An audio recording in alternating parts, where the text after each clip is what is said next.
Welcome to our new project, the Daily Bible Devotional. The goal is to help you understand and apply Scripture as you go through a New Testament Bible read 5 days a week, Monday through Friday, as we move from Matthew straight through to Revelation. In under 4 minutes each morning, we will recap the chapter, make some application, present thought questions for the day, and offer a prayer together. I'm excited about exploring God's Word with you, so let's get started. Hello again, it's great to be with you as we continue our early portion of the book of Revelation. Today we're in chapter 2. Jesus sends messages to the first 4 churches in Asia: Ephesus, Smyrna, Pergamum, and Thyatira. To Ephesus, he praises their hard work and endurance, but warns them that they've lost their first love and urges them to return to it. To Smyrna, he encourages them to stay faithful despite sufferings and promises the crown of life.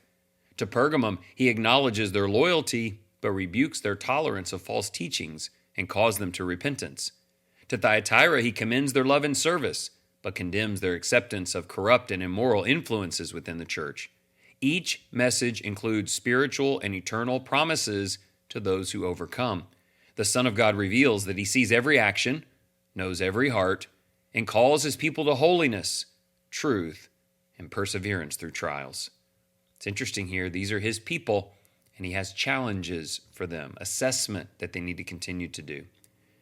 Jesus knows our actions, struggles, and hearts as individuals and as local churches. He sees both our strengths and weaknesses. We are called to remain faithful during trials, to hold on to the truth, and to reject anything that pulls us away from him.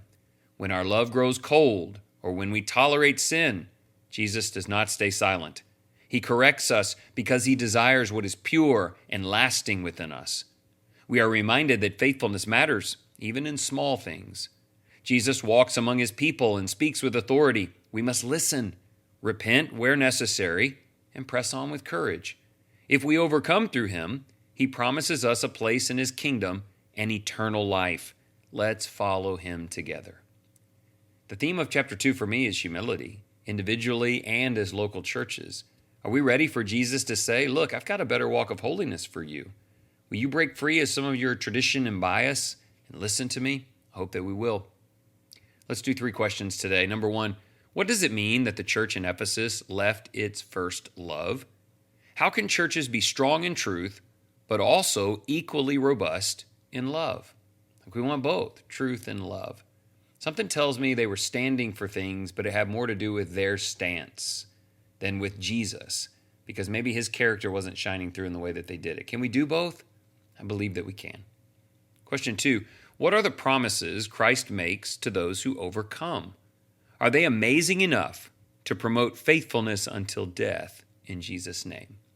Each of these 7 sections ends with "to him who overcomes," and these beautiful outcomes, present and future. Are they beautiful enough that they allure your sight, your whole congregation where you worship, to say, let's keep refining because we want those things? Question 3, sadly, idolatry and immorality were threats to local churches in John's time. Why is it important to directly address them in our fellowship? If you listen to me preach much, you know I talk about all the time that there are 3 big sins that permeate the New Testament. Lack of love for others is dominant, and also idolatry and immorality, putting other things before God and putting your flesh before others. And that's what's going on in these churches. Why is that simply not acceptable? Why do we need to confront it wherever it's found? Let's finish with a prayer. We need courage. We need humility. Gracious Lord, you have spoken through your Son to the churches, calling us to faithfulness, love, and truth. You see our hearts, our deeds, and our struggles. When we grow cold in our love, stir us to return. When we face suffering, give us strength to endure. When false teaching surrounds us, help us hold firmly to the truth of Christ. Let his presence among us be our hope and our guide. Shape our lives to reflect his authority and holiness. May we listen to his words, repent where needed, and remain faithful until the end. Help us overcome through him. Would you pray that prayer today for yourself, for your family, for the church where you worship, for God's people everywhere? Father, help us overcome through Jesus. He is our strength. I pray he is the strength of your day, and thank you for listening.